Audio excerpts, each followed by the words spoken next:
implementing the new CAHPS protocol for obtaining patient comments about their care. So let's get on with today's agenda. Following my introduction, we'll hear from AHRQ about the CAHPS program, and then we'll proceed with a series of very short presentations that will first of all describe what the CAHPS Narrative Elicitation Protocol is, and then we'll move to an outline of the context and the design of the demonstration project that the CAHPS team is conducting in partnership with the New York-Presbyterian Hospital System to test the feasibility and the use and the value of the elicitation protocol with a group of ambulatory care practices. We'll conclude the webcast with some preliminary findings from the very first phase of this demonstration and discuss our plans for moving forward. We plan to leave time for questions and answers at the end of the webcast, so again, please submit your questions at any time as we go using the Q&A feature that we just reviewed. We're delighted to have a really stellar group of speakers today, starting with Caren Ginsberg, who directs the CAHPS division within the Center for Quality Improvement and Patient Safety at AHRQ. Then Rachel Grob will be presenting on behalf of the CAHPS team, and Rachel is a clinical professor and the Director of National Initiatives at the Center for Patient Partnerships at the University of Wisconsin-Madison. And representing our demonstration project collaborators at New York-Presbyterian is Tara Servati, who guides the patient experience work with the NYP Ambulatory Care Network. So, without further ado, I'm turning things over now to Caren. Caren? Hi, everyone. Good afternoon. This is Caren Ginsberg, and on behalf of the Agency for Healthcare Research and Quality, or AHRQ, I'm delighted to welcome you to this presentation on the CAHPS Narrative Elicitation Protocol and share with you our research and work on this topic. So before we get started with the main presentation, I'd like to tell you a little bit about AHRQ and the CAHPS program so you can see how this work fits with agency priorities.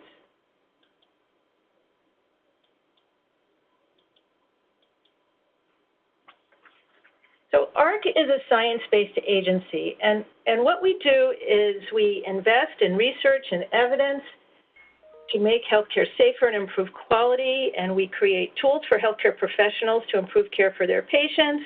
And finally, we generate measures and data that are used by providers and policymakers and researchers to improve performance and evaluate progress of the U.S. healthcare system. And we feel that it's important to push science to implementation and to get our tools out and our products out to users. So the Narrative Elicitation Protocol is one such tool that we're very excited to share with you. I'd like to note that as you might already know, AHRQ is not a regulatory agency and as such does not require any CAHPS surveys to be administered. So the Consumer Assessment of Healthcare Providers and Systems, or CAHPS program here at AHRQ, produces surveys and research on patient experience of care. The surveys are recognized as the gold standard for measuring patient experience, and we are committed to capturing the patient's voice. The program has been around, the CAHPS program has been around at AHRQ since about 1995, and you might have heard of the CAHPS Consortium, which is composed of the AHRQ CAHPS staff, RAND, and the Yale University School of Public Health, who hold cooperative agreements with us, and WestAd, our contractor. And AHRQ relies heavily on the CAHPS Consortium for technical oversight of the CAHPS surveys, moving the field of patient experience research forward, and communicating with you, our users and our stakeholders. We have an active research program in patient experience of care here. Our current research topics include patient experience with care coordination, shared decision-making, patient engagement, and patient safety, as well as on best methods for collecting experience data, for example, on using different survey administration modes and using patient narrative information. So with that, I'd like to turn this over to Rachel, who's going to tell you more about the elicitation protocol. Good afternoon, everybody. I am going to pick up on Caren's wonderful framing with just a word about why narrative data matters so much. And I'm going to read you a quote from Atul Gawande's book, Being Mortal, that I think is a real inspiration and guide star for why we would want to implement a narrative elicitation protocol. Here's what Atul Gawande says. A few conclusions become clear when we understand this. Most cruel failure in how we treat the sick and the aged is the failure to recognize that they have priorities beyond merely being safe and living longer. That the chance to shape one's story is essential to sustaining meaning in life. That we have the opportunity to refashion our institutions, our culture, and our conversations in ways that transform the possibilities for health and healthcare. So it matters a lot to capture patient voice, and the work that AHRQ is doing in that vein is really an inspiration to us all. We're very grateful. So what is the CAHPS Narrative Elicitation Protocol? It's a structured series of open-ended questions, and it is intended to prompt respondents to tell their story. I'm going to talk a little bit more about the elements of that story in a minute. It's designed to complement the close-ended survey questions and provide additional information that you can't get with a close-ended question that helps understand, for example, why patients are assigning the values that they assign in the survey. Why did we develop this protocol? Why does it matter? Well, Americans are increasingly getting information online. Whatever we think of that, it's happening, and the growth of these rating sites reflects that consumers are really interested in the narrative data, but the naturally occurring comments found in the wild of, say, a Yelp website aren't typically drawn from a representative sample of patients, and they often provide just that partial picture of physician performance because they're volunteered and they are not thought through the way a structured set of questions invites a respondent to think through the details of their experience. So the elicitation protocol that our team has developed in partnership with AHRQ offers a rigorous and scientifically grounded method for collecting these comments. And in creating this protocol, these 5 questions, our team was guided by these 4 criteria that you see on the slide. We were looking to elicit stories that are complete, that is, they provide a full picture of what matters to patients, that they're balanced in that they accurately reflect the positive and negative things that actually happen to the patient. So that's not the same as they're 50% positive and 50% negative, but rather if I had a 90% positive experience and a 10% negative experience, my comments, my narrative reflects that. We're looking for comments that are meaningful in that other people can really understand the story when they read it. And we're looking for questions that can capture experiences no matter who the respondent is. So all people's experiences can be represented in narrative form. Here's a screenshot of a piece that we published a couple of years ago in Health Services Research, and it summarizes the methods that we use to develop this protocol. We don't have time to discuss them here, but there are CAHPS webcasts of the days of yore, which are archived, and you can listen there to hear more about our methodology. Here I'm going to just summarize for you the results of a process of developing questions that can elicit that complete, meaningful, balanced, and representative story. And here's what our protocol looks like. First, we ask, what are the most important things that you look for in a healthcare provider and the staff in his or her office? Because before understanding what has actually happened to a patient, we need to know what it is that they want from their care. And we know this from rounds of testing various questions. The importance of this was really clear. We then go on to ask, when you think about the things that are most important to you, how do your provider and the staff in his or her office measure up? So we get that open-ended response. Then we go on to focus about things that have gone well in experiences. We ask here in the last 3 months in the protocol that you would download from the website. It's 6 months, just like the CAHPS survey. But we did it for 3 months here because of the nature of the pilot with New York-Presbyterian that Tara is going to tell you more about in a few minutes. We probe, please explain what happened, how it happened, and how it felt to you in order to get that complete story. And then we ask the same question about things that you wish had gone differently. And again, please explain what happened, how it happened, and how it felt to you. The final question probes specifically on aspects of the relationship between patient and provider because we know how crucially important that is to patients. The value of the protocol for improvement is clear in at least 3 substantive areas. One is illustrating concrete and actionable examples of care that's already being measured by the survey questions, the CAHPS questions. We also get substance in the domains of the composite measures: communication, office staff, care coordination, and access, but information that is not directly mapped onto the questions that appear on the survey. And then we also highlight domains of care important to patients but not included in the clinician and group survey at all, so different domains.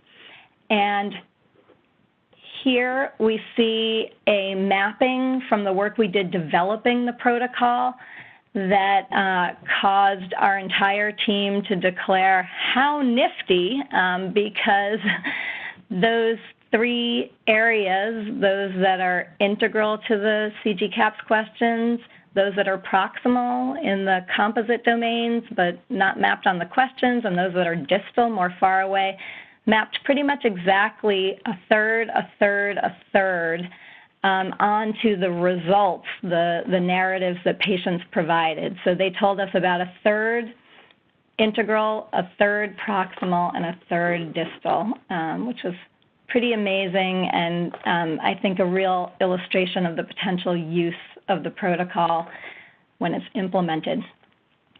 We also looked at the narrative data emerging from responses to the 5-question protocol in terms of its actionability, and we described actionability of narrative data as the extent to which these narratives contain details that for quality improvement purposes could be acted on. And those details include things like who was involved in the scenario or the care provision that's being described, what actually happened and where did it happen? Was it in the office setting? Was it on the telephone? When did it happen and what was the periodicity? Is this something that happened once or is this something that happens to you often? And how did what happened get brought about? So just as a brief illustration, a non-actionable example would be something like, I love the care I get at NYP, or I hate the care I get at NYP. And an actionable example might be something like, the most important thing that I really feel is that I can connect to my doctor and he really cares about me as a person, how I'm doing outside, like at school. You know, it's not just all about medicine and medical issues. So there you see somebody who is having a good experience and is very explicit about with whom the experience happened, what it was, and how it unrolled in a way that felt good. What's the prevalence of actionable narrative content in these narratives? It's really good. We've got nearly 80% have at least one actionable passage, and 25% had 3 or more. We are really seeing a lot of that actionable data that can be used for QI. And also the identification of specific actors, most often doctors, but also a variety of other staff, as you can see here, and other clinicians who are part of the care experience for patients. The CAHPS Patient Narrative Elicitation Protocol has been released as a supplemental item set, and here is the URL where you can find it, as well as a lot of guidance, and again, CAHPS webinars that we did in the past that provide more detail. And now I am going to pass it over to Tara to talk about the NYP project. I am the Patient Experience Specialist for the Ambulatory Care Network, and just to dive into our overview, project overview, our aim is to assess the feasibility, value, and use of the CAHPS Narrative Elicitation Protocol in our ambulatory care practice, those areas that get that similar CG-CAHPS survey. And phase 1 of our project was to see how feasible the collection of the elicitation protocol is. Is this something that we can integrate into our daily, weekly operations? Is this something that we can think will add value to our work? And once we go over those questions, phase 2, how can the narrative information be reported to our leadership in ways that are not only easy to understand, but can we work on those actionable items that we get from our comments? So that's the goal for phase 2. Moving forward, to get a little more insight on York-Presbyterian, we are a bit of a unique health system in that we have over 10 hospitals, 7 within the direct New York-Presbyterian line. We're scattered all over New York, through all 5 boroughs and Westchester County. So very large, and of course we are affiliated with both Columbia University and Cornell Medical Schools. Looking a little more deeper into the Ambulatory Care Network, abbreviated as the ACN, we have 32 practices across Manhattan, and these span from our primary care to family planning as well as specialty clinics. And our 2 campuses are, we divide it by the east side and the west side. So Columbia University is up in Washington Heights. This is the West Side campus, and there is a distinct culture and patient population where it is lower income, we have lower response rates, a very strong neighborhood identity, and the staff is unionized. And whereas at Cornell, that is on the Upper East Side campus, higher income, more elderly patients, higher response rates. So there is a difference in the population that we see there. And the way that comments are currently collected in the Ambulatory Care Network, it is done through Press Ganey, which I know a lot of people on the line here are familiar with. They're the ones that administer the surveys. It's both done via mail and email, and they collect the surveys, they interpret the surveys for those that are Spanish and Chinese, and they are the holders, essentially, of all of our information. And they can provide reports to our patient experience office, but also really it's just our home for data. So the survey that is administered through Press Ganey, it is based on, but it is different from CG-CAHPS. So we have the same composites of access to care, provider communication, care coordination, and office staff, and those global ratings of how would you like rank your provider and how likely are you to recommend this facility. And there are a few differences. Rachel mentioned earlier, one being that the time frame is a bit different. So rather than the 6 months, it is 3 months. And there are a few other modifications, for example, some custom New York Presbyterian questions that we wanted to add on.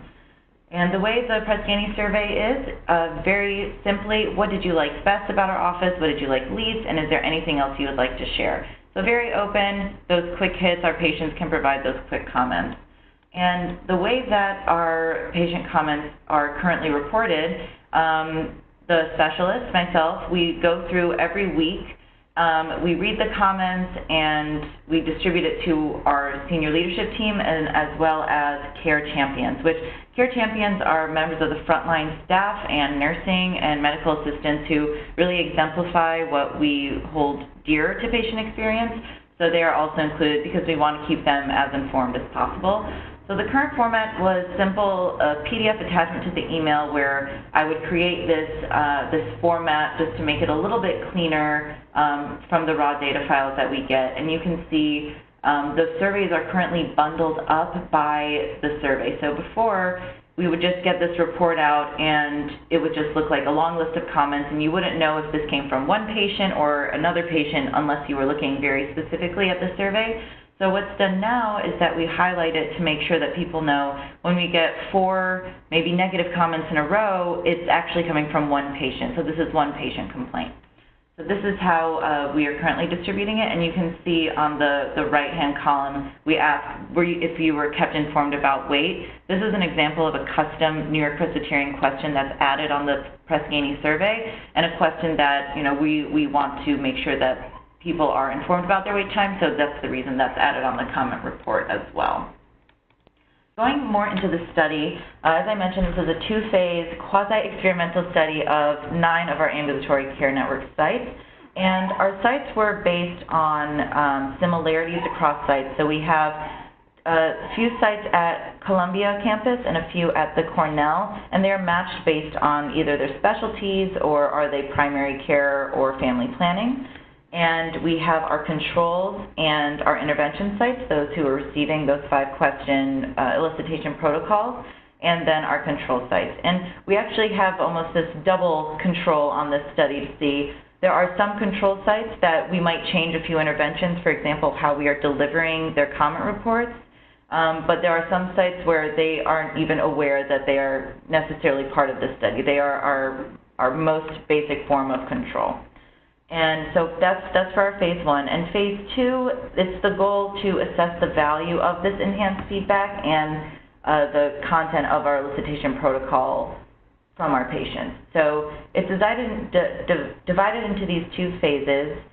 We are really at the end of our phase 1, and now we're moving into this phase 2 where we can actually see how can we deliver this information in a way that is actionable and digestible. And just to give a small glimpse of this change in language, on the left you see the standard Press-Ganey invitation, and on the right it's the enhanced invitation. And I'll just go ahead and read the enhanced invite. We especially value, the second paragraph, we especially value hearing about your experiences in your own words. The enclosed survey gives you the chance to tell us what went well and what may need improvement. We carefully review your answers and comments along with others so we can provide better care and service to our patients. So this was, again, from the collaboration with the CAHPS team on changing this language to elicit that more meaningful feedback. And then at the very end of the survey, those questions that Rachel went over are the comparison is shown here. Standard Press-Ganey versus the elicitation protocol. And I won't read through those since she did already, but essentially just based on my observations going through all of these comments, I have noticed anecdotally at least that our comments are more robust, at least they're longer. They have a little more insight about the relationship because that is really what they're prompted to discuss. And it has been shown to have a little bit of higher response as far as direct feedback. So with that, I will send it back to Rachel so she can go over the findings from phase 1. Thanks very much, Tara. Hi again, everybody. So we've heard a little bit about why it might be important to get narrative data about the elicitation protocol that's been developed and released as a supplemental item set, and about NYP, where the first demonstration project is currently rolling out. And Tara just described part of that to you. She's going to come back in a few minutes and talk a bit more about what's to come. We are in the midst of implementation, so the findings that we have to share with you today are really a teaser. This webinar is about implementing the narrative elicitation protocol, and so we're really hoping that today can help those of you who are interested in thinking more about this or curious about how it's rolling out, that we're going to be stimulating your questions and thoughts. We're not ready to share any definitive results yet, but we thought we'd give you a teaser and whet your appetite for the future. This is based on our preliminary analysis of just part of the initial data from that first phase where we started using the 5-question protocol in a subset of the practices, as Tara described. And what we've seen so far in terms of understanding what's important to NYP patients, again, that answer to the question, what are the most important things that you look for in a healthcare provider and staff? We heard from staff and clinicians at the NYP site where we conducted focus groups how important this source of information would be for them, to them for quality improvement, to develop proactive approaches that allow the clinics to meet patients around what's important to them. And what we've seen so far from analyzing the NEP data is that about half of what we've heard is outside of the CAHPS composites. About 20% maps onto the CAHPS questions, and about 20% is in the composite areas, but not directly related to the questions. So as far as additional narrative information on the questions that are being asked goes, most of that was around access to care, and things people are looking for include somebody who can speak Spanish, punctuality, and ease of communication through the Weill Cornell Connect portal. We also heard more than half of the statements around values, goals, and what's important in healthcare in the MD communication domain. And here people talked about things like professional and courteous speech manner, looking for a sense of humor, looking to have detailed conversations about proper health care. One person said, I can learn specific to my conditions, and I want lots of attention to most important matters. So those are some of the things that are coming through loud and clear from the NYP patient population. Here's a breakdown of comments about what's important outside of those 4 CAHPS domains. And here, as in most areas, when it comes to narrative data, emotional rapport really rises above all else as a priority from the patient side. We heard patients at NYP talking about things like needing a caring provider, the importance of amiability. One person said, relationships between provider and patient is always key. I should feel comfortable telling them about my problems or well-being. We also heard about a quarter of folks answering the survey talking about technical competence, things like, I want my provider to be up to date on all info available, informed, knowledgeable, providing practical medical advice, or referring when they can't meet needs. We had more than 10% of folks talking about thoroughness, treating all the possible health problems I have. One person said, I'm appreciative they always prescribe me what I need for each thing that is not working correct. We had nearly 15% of people talking about clinical staff besides the physician, and this isn't the office staff, this is nurses and PAs and other people who provide clinical services. And patients talked about things like, quote, the nurse, the other clinic and hospital personnel, they make the patients feel confident and help them greatly in their recovery. So that is a little snapshot.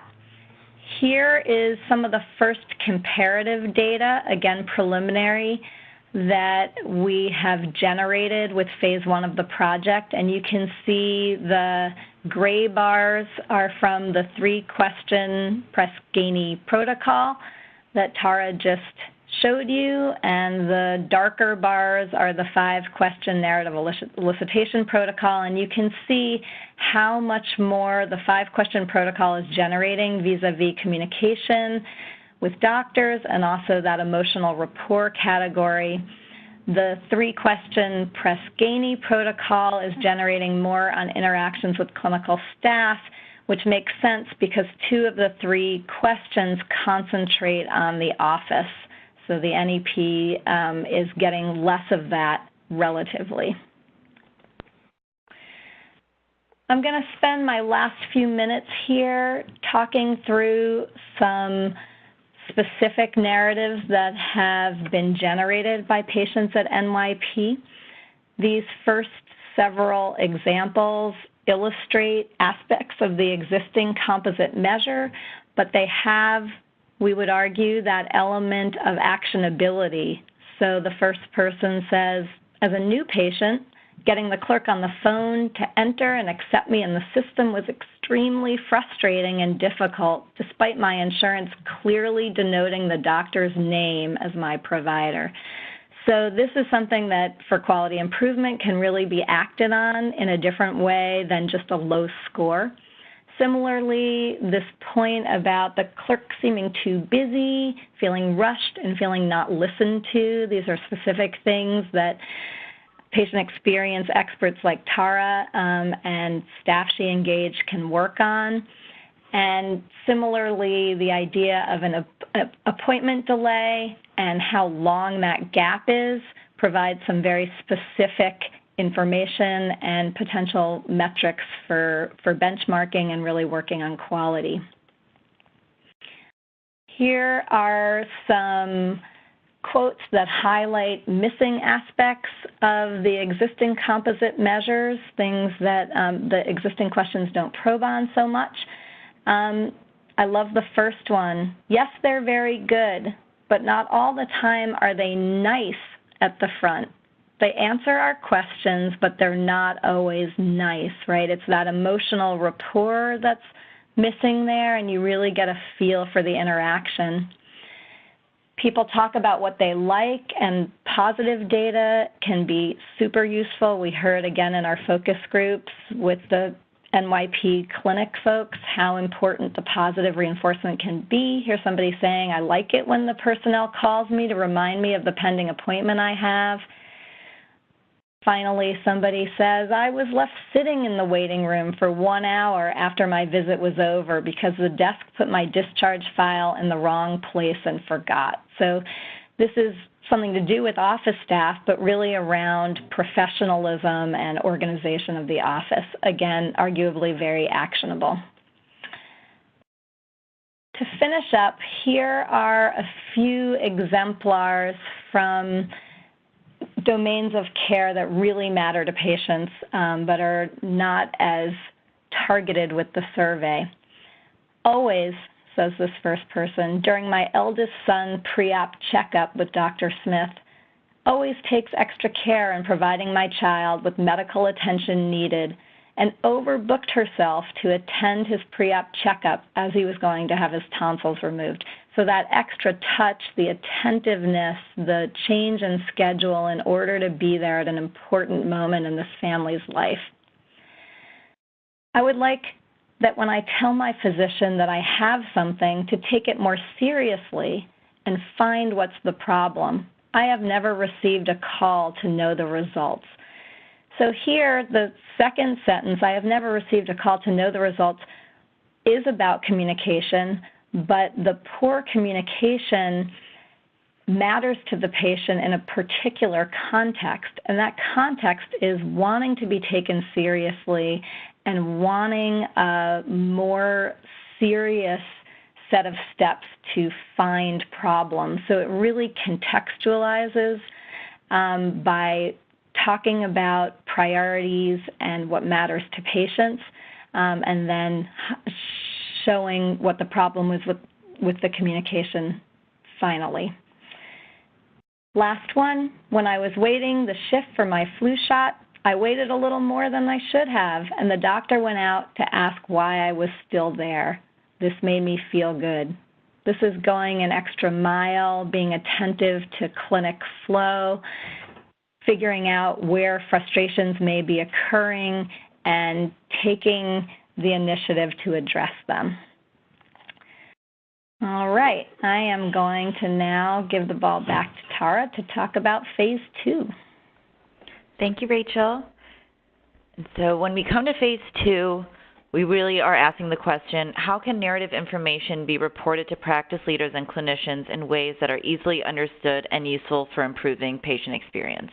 So Rachel gave us some great snapshots of comments we've gotten from patients, and often when we read these snapshots, sometimes we are stuck, we don't know the right way to do it, or we don't know how to operationalize or standardize these things. We're really going based on emotion. So how can we take all of those emotional responses and make it into something actionable? So what we did for phase 2, first, we broke this down into a few different parts where we assess the user, and the user in this case is the practice leaders, the medical directors, those who will be using this every day. We did a design sprint, which I will go over in the next few slides. Prototype user testing session. So based on what we've built out, is this something that you actually think you would use? And implement it in 6 sites, and then eventually we will do this pre and post analysis across all of our sites, looking at both our scores and the comment surveys, and really just getting feedback from the people who are using it. So when we're assessing our user needs, the process was breaking us out into 90-minute sessions. They were conducted in January of this year. We had 29 participants total for our 6 different practice sites, and the people in these sessions were the same people I've been mentioning, those practice administrators, medical directors, physicians, nurses, really anyone who felt that they wanted to contribute to the patient voice and understanding how we can be better.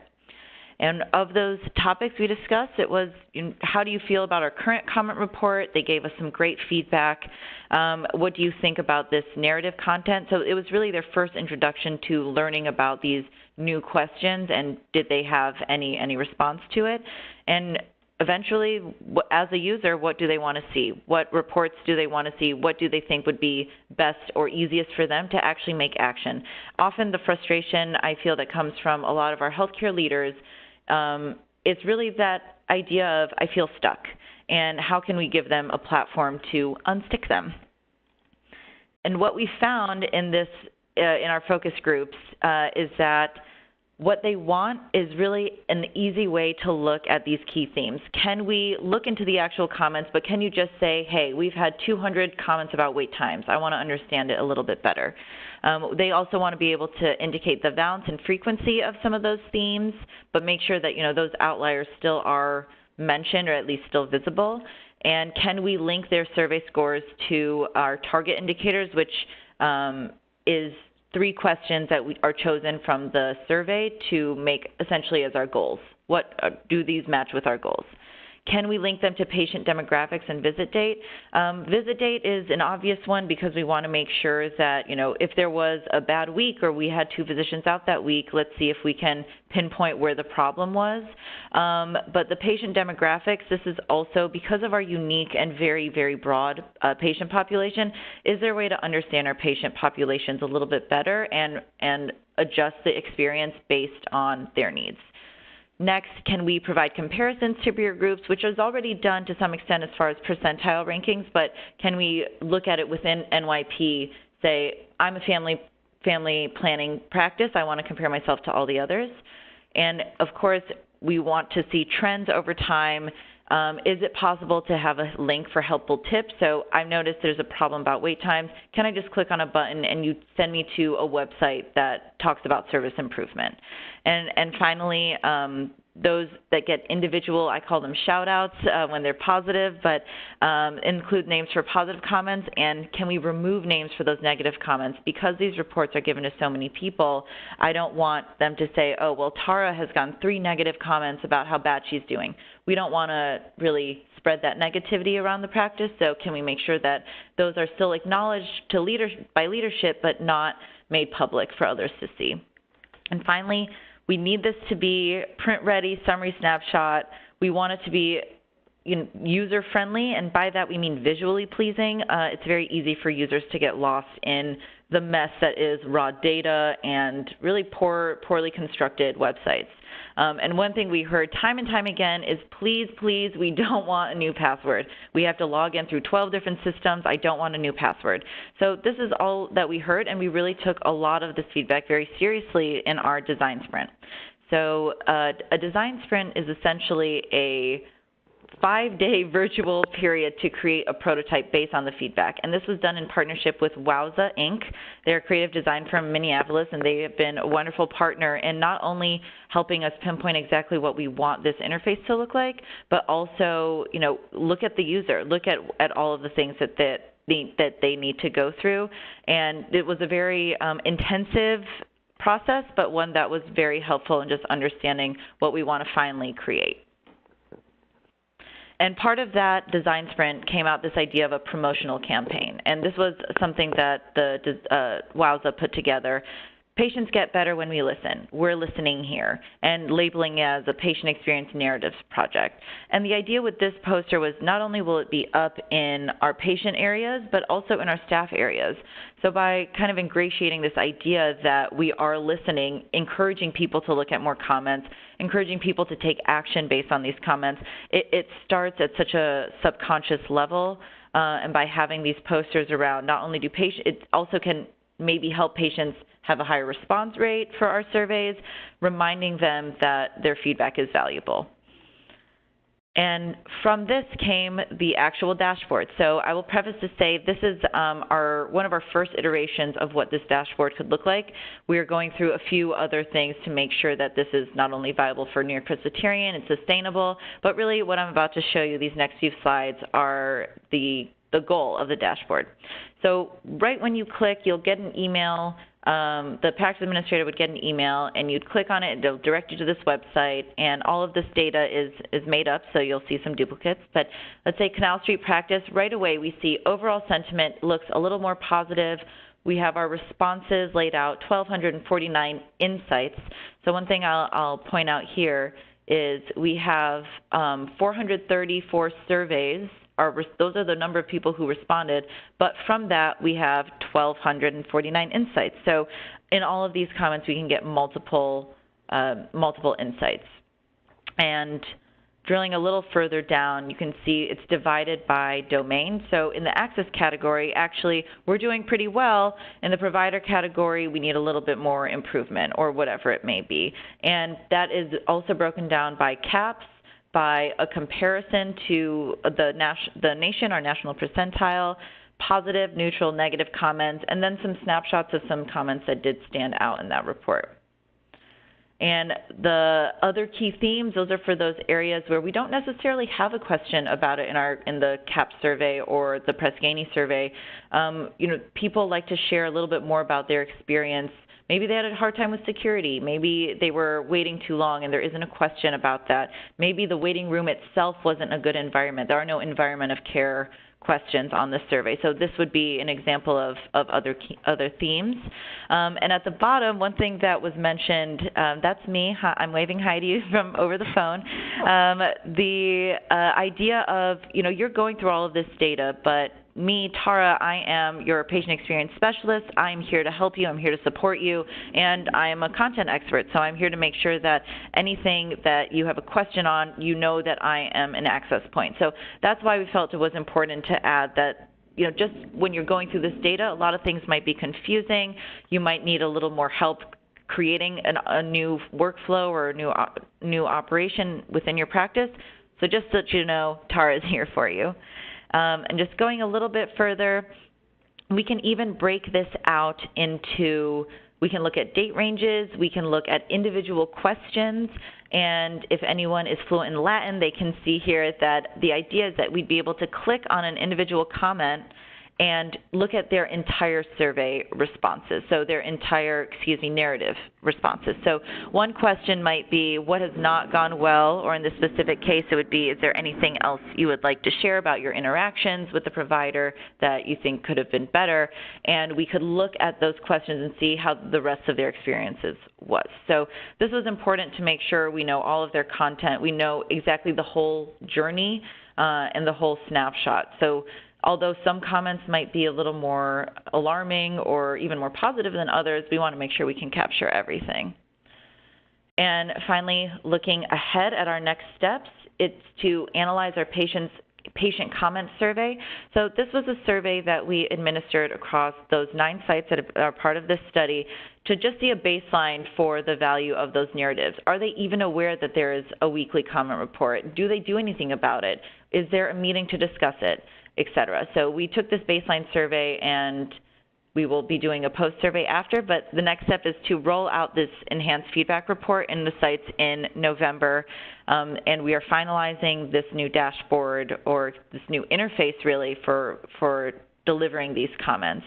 And of course, we're going to continue the collection of this data and provide update content to feedback reports. So is there any way that we can kind of improve as we go? And we're going to ask that question, administer that survey one more time at the end, and to see, was this valuable to you? Were you able to make changes? What changes, et cetera? So this is just an overview of the study itself, and I want to pass it back over to talk about our questions, any questions and questions you might have, and answers Rachel and I can provide.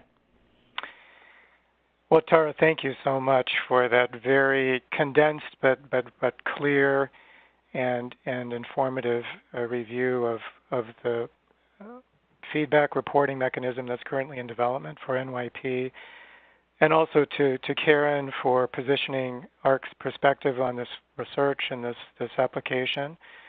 And also Rachel for a very, very informative sort of review of the Elicitation Protocol, how it's designed and structured, and what we're beginning to learn from it. So we do have time now for some questions. And just to remind you about the process for submitting a question through the Q&A box shown here, you type your question into the box, submit it to all panelists so that we can all see it.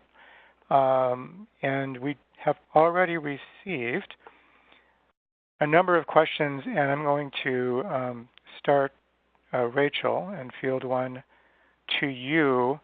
Early on in the webcast, we were asked if a practice could ask these questions, the Elicitation Protocol questions, without actually implementing the survey itself.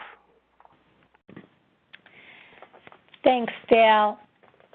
Yes, you are free to use the questions as you wish.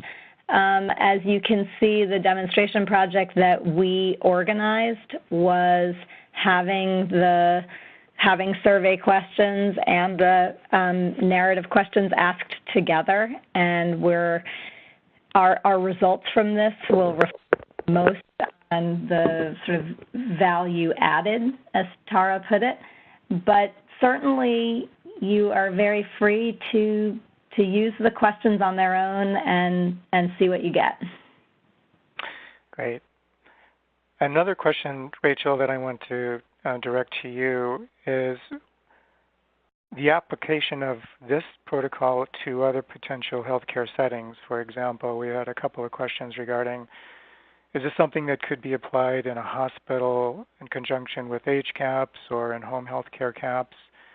Can you comment on how the CAHPS team is moving the ambulatory version of the Elicitation Protocol into testing in other settings? Sure. Yeah, that's a really good question. We are fortunate to be working with AHRQ on developing a narrative elicitation protocol for child HCAHPS right now, and we'll be developing one for cancer care starting in a couple of years. We think that we're grateful that the groundwork has been laid for what it takes to rigorously develop and validate a set of questions, but care settings are distinct. And so we think that the questions that are developed in the outpatient setting can't just be used as they are in other settings, because they won't get at the aspects of care that are being experienced, for example, in a hospital. But we're using the same methodology, and we're hoping to be able to go much more quickly with these, because it took us a while to figure out how to go about developing narrative questions with rigor, matching the rigor that's used to develop survey questions. And now we've got our methodology down, and we're rolling out protocols for other settings. Great. Thanks so much. And I have a few questions now kind of queuing up here, and I'm going to try to capture as many as possible. So directing to Tara, and I know, we're still in the implementation phase with your organization, but do you have a sense of the response rate for the surveys and the percentage of those respondents who are going on to answer the open-ended questions? Yeah, that's a great question. So one, within ambulatory care, our response rates are generally quite low. They're about the same as emergency department response rates, and they're even different for us with each campus. So on our West Side campus, where identified the lower income, strong neighborhood identity, predominantly Spanish speaking, our response rate is only about 5 to 6%. And on our East campus, where it's more just their literacy rates are even higher there, more affluent, predominantly white population, but not entirely, our survey responses are about 11%. So there are differences as to why, we have hypotheses as to why we account for these differences in response rate, but of those who received the survey with the Elicitation Protocol, I don't have the numbers. That's something hopefully Pretzgany can provide to me about, of that percentage, do we have higher response rates? Right. And that is something that I know that, the study team does intend to look at as we go. So let me ask you another question and sort of condense this into a question regarding whether the 5 questions have generated any sort of pushback from respondents because of the potential length and that it might be taking too much time and effort to complete. First of all, have you had any sort of feedback directly that that's the case with the 5-question protocol?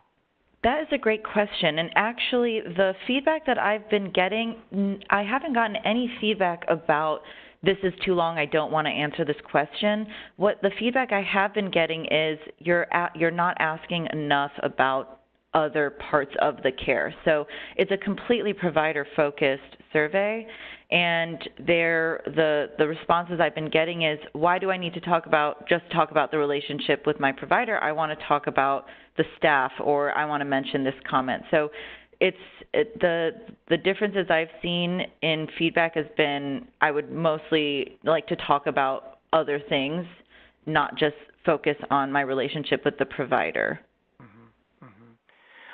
One more question, Tara, to you before I go back to Rachel. For the questions that are completed, and we have both a mail and an email version of the administration, is there any limitation in the number of characters that a respondent can use in responding to the web portion or the web version of the survey? Not to my knowledge, and I've had comments that, I've had to actually shrink the font a number of times to make sure it'll fit in the Excel format. I've gotten, up to a full typed page response. So if there is a limit, then I would have to think it's over 1,000 characters or maybe 500 words, because I've seen, or 1,000 words even. I've seen quite lengthy ones. Great. Rachel, early on there was a question posed about the construct of the protocol, and the question is why not have the 5 questions ask directly about the kinds of actionable items that you mentioned in terms of who, what, when, where? Why aren't those questions just explicitly asked in the protocol question wording? Our desire here, sort of going back to the Atul Gawande idea is to invite people to tell their complete and balanced stories in a way that's meaningful for other people.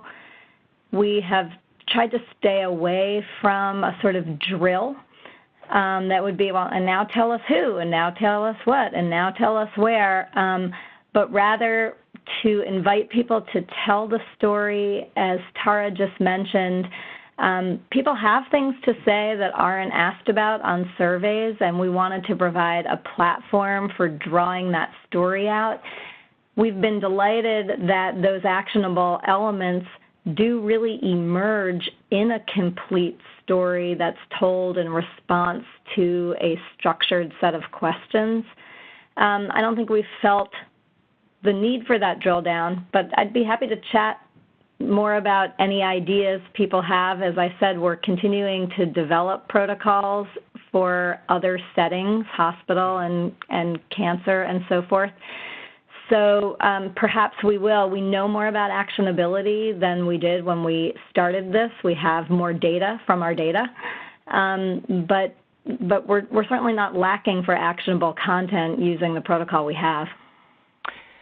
Thanks again, Rachel, and also Tara and Caren. We're running out of time now, and I just want to make the point that we are in the process of still implementing the demonstration project. A number of questions have been oriented to results available and when will further information be available in terms of site-to-site comparisons, and all of that is going to be compiled as we move forward over the next several months. At this point, I want to basically encourage all of you, if you have not already done so, to sign up for CAHPS news and announcements through subscribing to the Gov Delivery listserv, which you can get to at the URL shown here. That is one really good way to stay in touch with us and to receive information about new publications from the CAHPS team, including what will be done in follow-up to the conclusion of this demonstration project. And finally, I want to let you know that there are a number of ways to keep in touch with us through email at the address shown here, through the 1-800 telephone line, and always at the CAHPS website, which is shown here as the URL. And I just want to say thank you again to all of you for joining us today, and again to our panelists, Caren Ginsberg, Rachel Grob, and Tara Servati, for an excellent overview of the CAHPS narrative elicitation protocol and its implementation within the New York Presbyterian system. Thank you so much, and have a great rest of your day.